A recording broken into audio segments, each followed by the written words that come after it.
So there's a new drone that's coming out from DJI called the Avata 360.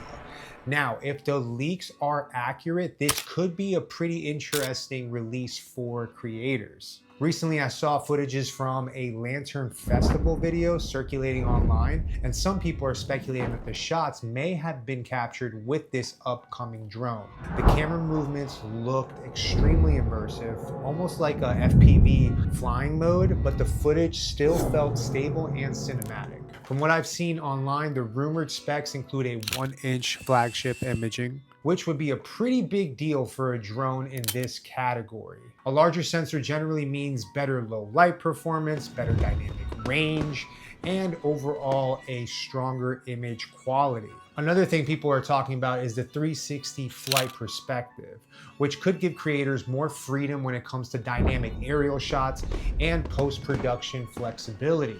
And surprisingly, some leaks are suggesting a starting price of around $489, which would make it much more accessible than many higher end drones on the market.